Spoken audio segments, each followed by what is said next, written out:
जय हिंद दोस्तों, मेरा नाम है झिलमिल और आज का हमारा सोशियोलॉजी का टॉपिक है self and society by George Herbert Mead. आज से कुछ वीडियो तक हम लोग डिस्कस करेंगे कि मीड के अकॉर्डिंग सोशियोलॉजिकल पर्सपेक्टिव्स क्या क्या थे, मीड ने किस तरह की थियोरीज दी थी और एग्ज़ाम पॉइंट ऑफ व्यू से किस तरह के क्वेश्चंस आ सकते हैं।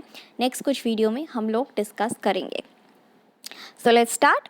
आज का हमारा मेंस का सवाल है, self and society are twin bonds, explain. According to Mead, mind, self और सोसाइटी जो है वो तीनों इंटरकनेक्टेड थे और इंटरडिपेंडेंट थे।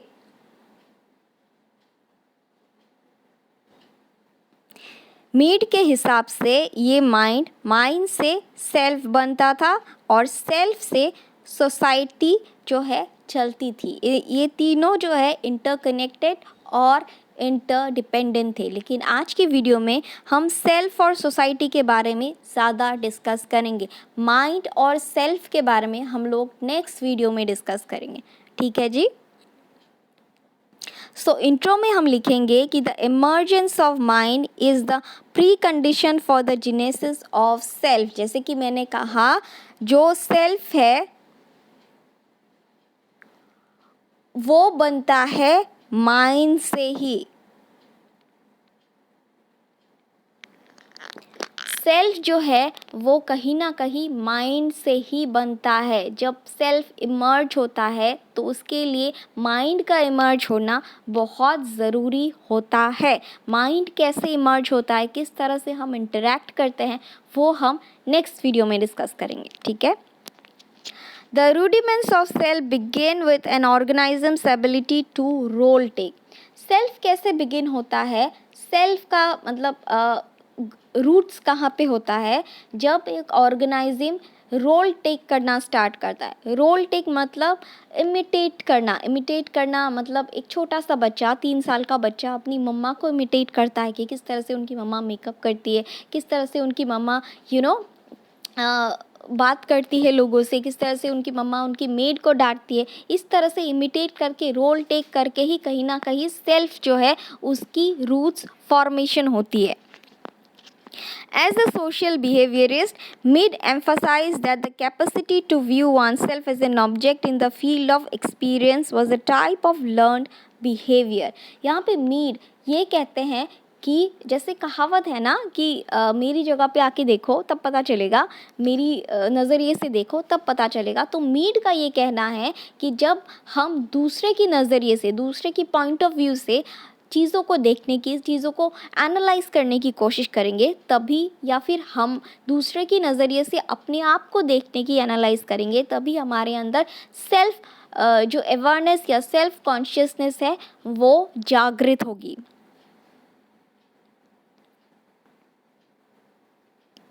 The self is something which has a development. It is not initially dear at birth but arises as the process of social experience and activity. यहाँ पे मीड ये कहते हैं कि जो सेल्फ का प्रोसेस है, सेल्फ जैसे ये जन्म से नहीं मिला होता है। ये जैसे जैसे हम लोग बड़े होते हैं, जैसे जैसे हम लोग रोल टेक करते हैं, तो ये सेल्फ जो है, self awareness, self consciousness, different point of view को हम लोग देखते हैं, समझते हैं, फिर अपनाते हैं, रिजेक्ट करते हैं, उसी से हमारे सेल्फ का निर्माण होता है। इन्हीं चीज़ों को आज की वीडियो में हम विस्तार में डिस्कस करेंगे। ठीक है जी। So according to Mead, there are 3 stages of self. First is preparatory stage, जो स्टार्ट होता है from the birth of a child to the age of 3. Second is play stage, जो 3 साल से 5 साल की उम्र के बच्चों में दिखता है। और third is game stage, that begins at the age of 5 till the teenage age और बियॉन्ड। लेकिन आज के लिए जो है हम ये 2 स्टेजेस का ही कंसिडर करेंगे, that is the play stage and the game stage. This is not much important. तो प्ले स्टेज और गेम स्टेज क्या होता है अभी हम देखेंगे। ठीक है जी। बहुत सिंपल सी है और बहुत एंटरटेनिंग भी है। सो द प्ले स्टेज 3 साल के 5 साल के बच्चों में दिखाई देता है। ठीक है। प्ले स्टेज में क्या होता है, 3 साल की बच्चा या बच्ची क्या ही करेगी, अपनी माँ को इमिटेट करेंगी। यहाँ पे देखा जा रहा है जैसे एक बच्ची जो है वो अपनी मम्मा को इमिटेट कर रही है, she tries to wear a lipstick and जिसके चक्कर में वो भूतनी बन जाती है एंड शी गेट उसकी मम्मा आके उसको बहुत डांट लगाती है। ये सब बहुत सारे लोगों के साथ हो चुका है, मेरे साथ तो बहुत ही ज़्यादा हो चुका है।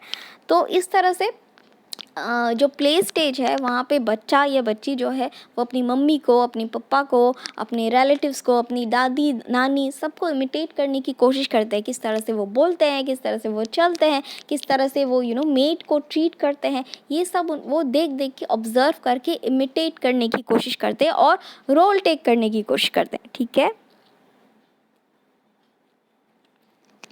It involves a child playing roles which are not his own. In this stage, a child learns by imitation, that is by imitatively acting out the role of others. जैसे कि मैंने कहा कि ये स्टेज जो है इसमें एक चाइल्ड जो है वो इमिटेशन सीखना स्टार्ट करता है, वो इमिटेट करता है रोल्स को, अपने माँ बाप के बिहेवियर्स को, अपने माँ बाप के, अपने नानी दादी वट एवर इट इज़, तो उनके बिहेवियर्स को इमिटेट करने की कोशिश करता है, रोल टेक करने की कोशिश करता है, राइट।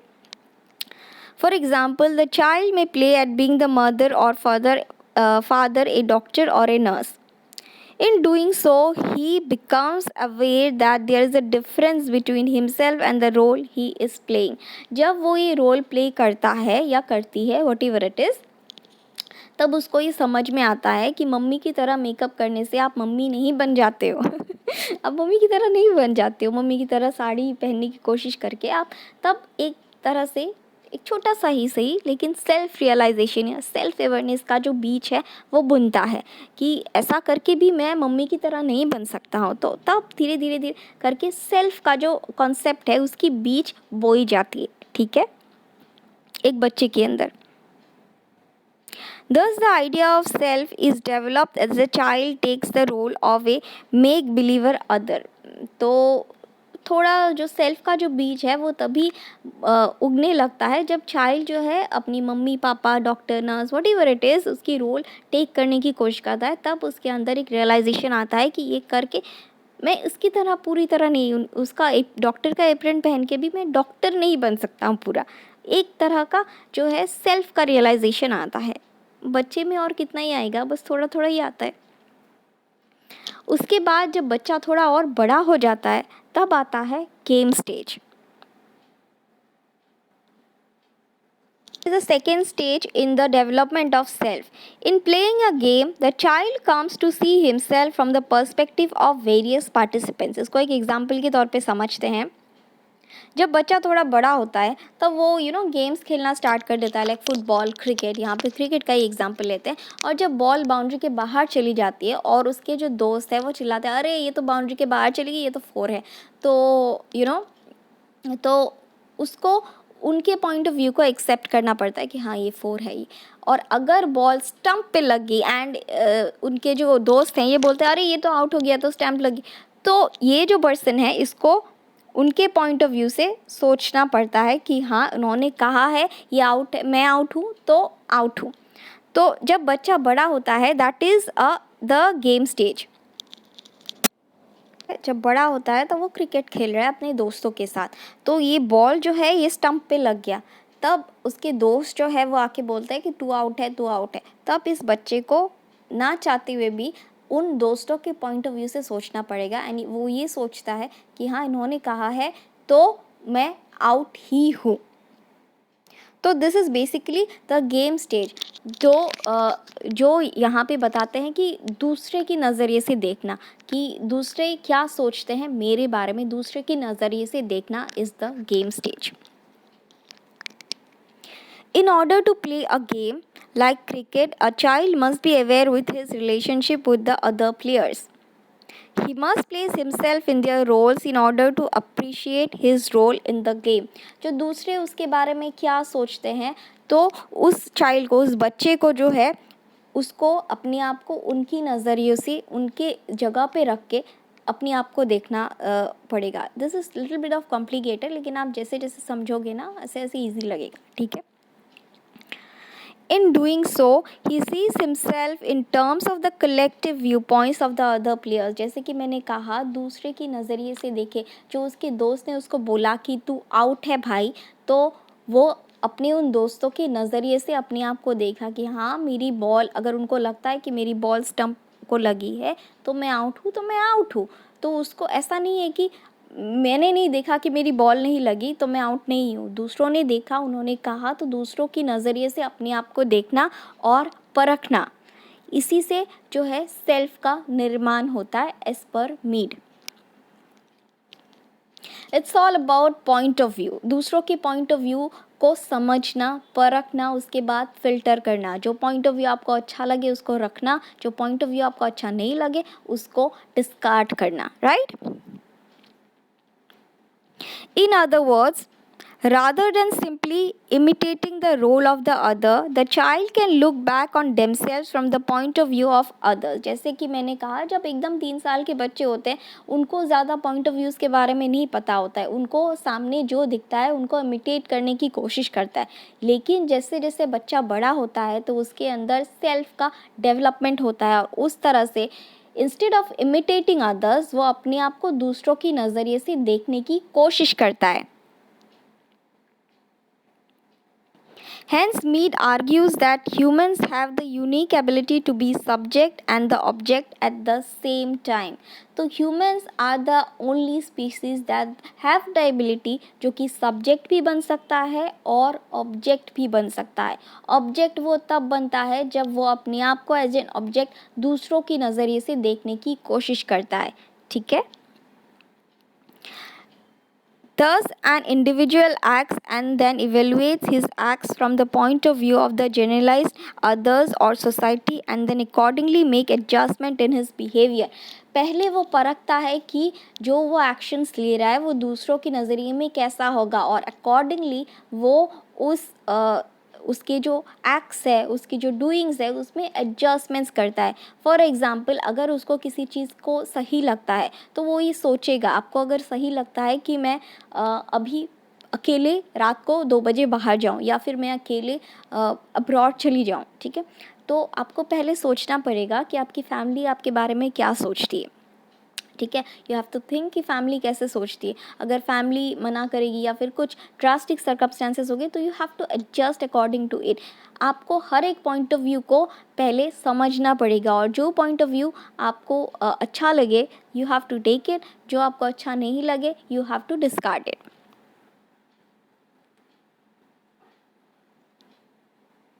अभी हम देखेंगे कि मीड का self consciousness and self awareness के बारे में क्या कहना था। In Mead's view, the development of consciousness in self is an essential part of becoming a human being. A complete human being आप तभी बनते हो जब आपके अंदर जो है कॉन्शियसनेस जनरेट होता है, सेल्फ कॉन्शियसनेस। जब आप अवेयर होते हो कि आप क्या हो, आप दूसरों की नज़रिए से अपने आप को देखते हो, समझते हो, परखते हो कि आप एक्चुअल में क्या हो। It provides the basics of thoughts and actions and the foundation for human society. जो कॉन्सेप्ट है सेल्फ का, इसी से थॉट्स जनरेट होती है ह्यूमन माइंड में, और थॉट्स की वजह से ही आपके मतलब एक्शंस जनरेट होते हैं, और एक्शन से ही आप इंटरेक्ट करते हो सोसाइटी से, और सोसाइटी के इंटरेक्शन से ही ओवरऑल सोसाइटी का डेवलपमेंट होता है। तो basically it's all interconnected. Self से जनरेट होता है थॉट्स, थॉट्स से जनरेट होता है एक्शंस, और एक्शन से ओवरऑल इंटरैक्शंस, और इंटरैक्शन से जनरेट होता है ओवरऑल सोसाइटी का डेवलपमेंट। तो बेसिक है सेल्फ का अवेयरनेस होना, सेल्फ का अवेयर होना कि किस आप एक्चुअल में क्या हो। दूसरों के हिसाब से सोचो, फिर वो फिल्टर करो, वो अगर आपको अपनाना है तो अपनाओ, डिस्कार्ड करना है डिस्कार्ड करो, लेकिन उन चीज़ को समझो कि दूसरे कह क्या रहे हैं, या फिर दूसरों का पॉइंट ऑफ व्यू क्या है आपके लिए, और उसके बाद जो है आप सोचो थॉट्स क्या है। थॉट्स आर बेसिकली बहुत सारे कन्वर्सेशंस जो आपके दिमाग के अंदर चलती रहती है कि मैं ये करूँ, मैं ना करूँ। हम लोग ये नेक्स्ट स्लाइड में देखेंगे कि बेसिकली थॉट्स क्या है अकॉर्डिंग टू मी। और आप जब सोचते हो, सोच समझ के उसके बाद आप एक्शंस करते हो, वो कार्य करते हो, और जब आप एक्शंस करते हो तो सोसाइटी में आप एक योगदान देते हो। तो basically all are interconnected. Without an awareness of self, an individual could not direct actions or respond to the actions of society. Without awareness आप एक्शंस जनरेट नहीं कर सकते, या फिर सोसाइटी अगर कुछ आपको बोल रही है करने को, या फिर सोसाइटी अगर आपको कुछ बता रही है तो आप उसको रिस्पॉन्ड नहीं कर सकते हो विथ योर एक्शंस और विथ योर जेस्टर्स और whatever it is. Without awareness, without self awareness, you can not respond to the society, you can not generate your actions at all. अब हम बात करते हैं मीड का thoughts के बारे में क्या कहना था। थॉट्स बेसिकली क्या है कि बहुत सारे कन्वर्सेशंस जो है आपके दिमाग के अंदर चल रही है एक टाइम पे। आपको अगर कुछ करना है तो क्या ये करना सही रहेगा, आप एक बार सोचते हो क्या ये करना गलत रहेगा, इसके कॉन्सिक्वेंसेस क्या होंगे, इसके बेनिफिट्स क्या होंगे। इस तरह के हज़ार जो है चीज़ें, हज़ार से कन्वर्सेशंस आपके दिमाग के अंदर चलती रहती है। In the same way, thought is possible since in Mead's view, the process of thinking is simply an inner conversation.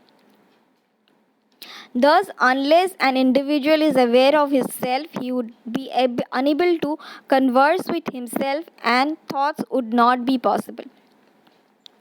जब तक आप अपने आप से ही परिचित नहीं होते हो, आपको अपने आप के बारे में ही पता नहीं चलता है, तब आप अपने आप से कन्वर्सेशन कैसे कर सकते हो, आप डिसीजंस कैसे ले सकते हो, आप एक्शंस कैसे ले सकते हो। First you have to know कि मैं ऐसा हूँ, मेरी कैपेसिटी इतनी है, मेरे ड्रॉबैक्स इतने हैं, उसके बाद ही आप कोई डिसीजन ले सकते हो कि मुझे ये करना है या नहीं। उसके बाद ही आप इन कन्वर्सेशंस कर सकते हो। By becoming self-conscious, he can direct his own actions by thoughts and deliberations. जैसे कि मैंने कहा, He can set goals for himself and plan future actions. जब आप सेल्फ अवेयर हो गए कि मेरी पोटेंशियल इतनी है, मेरी कैपेसिटी इतनी है, मेरी ड्रॉबैक्स इतनी है, मेरी स्ट्रेंथ इतनी है, आप अपने आप को पूरी तरह से जान लोगे, आपकी जो होल्ड है आप अपने आप के ऊपर होल्ड रखोगे, तभी अपने फ्यूचर को प्लान कर सकते हो, तभी आप अपनी लाइफ के बड़े बड़े डिसीजंस जो है तो वो दे सकते हो, या फिर गोल सेट कर सकते हो और वो गोल पूरे होंगे। कि मेरी एक साल में मेरा टारगेट है, मेरी कैपेसिटी है 1 करोड़ रुपए, तो you have to set goal according to your capacity. अगर मैं एक साल का टारगेट रखूँ 100 करोड़ रुपए, तो इट इज़ इम्पॉसिबल, क्योंकि ये मेरी कैपेसिटी नहीं है। सो इसलिए यू हैव टू अवेयर कि आपकी कैपेसिटी क्या है, आप कितना कर सकते हो, क्या स्ट्रेंथ है, आप कितने घंटे जाग सकते हो, कितनी मेहनत कर सकते हो, दूसरे आपको कैसा समझते हैं, किस तरह का आपका नेचर है, क्या ड्रॉबैक्स है, ये सब आपको अपने आप के बारे में जानना ज़रूरी है। From the perspective thought becomes an inner conversation between society and the individual.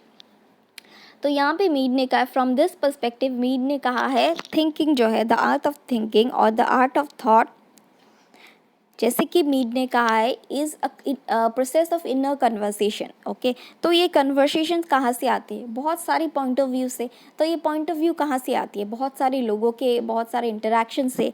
तो इनडायरेक्टली मीड ये कह रहे हैं जो ये थॉट प्रोसेस है, जो प्रोसेस ऑफ थिंकिंग है, वो आता है between the individual and the society. Society में आपको विभिन्न पॉइंट ऑफ व्यूज़ मिलेंगे। तो कोई आपको कहेगा कि सूर्य को जल चढ़ाओ, कोई आपको कहेगा चंद्रमा को जल चढ़ाओ। तो ये सारे पॉइंट ऑफ व्यूज़ आप रखोगे और जब मन में सोचोगे या मैं सूर्य को जल चढ़ाऊँ या मैं चंद्रमा को जल चढ़ाऊँ, तो इस तरफ से आपकी थॉट प्रोसेस जनरेट होगी। तो मीड ये कहना चाहता है कि जो थॉट है वो बेसिकली एक इनर कन्वर्सेशन है between the individual and the society. और थॉट कहाँ से बनता है? थॉट बनता है सेल्फ से। तो यहाँ पे कनेक्टेड हुए ना, थॉट बनता है सेल्फ से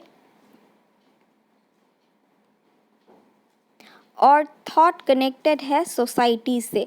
तो यहाँ पे हमको क्या देखने को मिलता है कि self and society are interconnected. Does a person is constantly what will people think and expect when he reflects upon himself? जैसे कि हम ये सोचते हैं, अकॉर्डिंग टू मी ये सोचते हैं कि अगर मैं ये एक्शन करूँ तो लोग क्या सोचेंगे। अगर आप पार्टी में डांस करने लगो पागलों की तरह, तो आपके दिमाग में आता है कि मैं नहीं ऐसे डांस कर सकती, लोग पता नहीं क्या ही सोचेंगे। यहाँ पे जैसे लिखा हुआ है, कुछ तो लोग कहेंगे, लोगों का काम है कहना।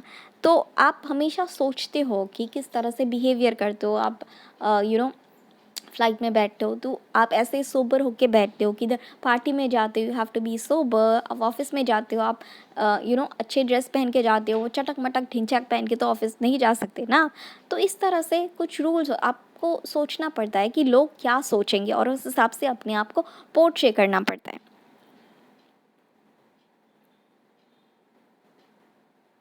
अब बात करते हैं हम अपनी कंक्लूजन की ओर, कि जैसे कि मैं हमेशा कहती हूँ कि मैं कंक्लूजन एक्सप्लेन नहीं करती हूँ आपको। यहाँ तक जो भी समझ में आया आप अपने हिसाब से कंक्लूजन लिख सकते हो। तो आज के लिए बस इतना ही।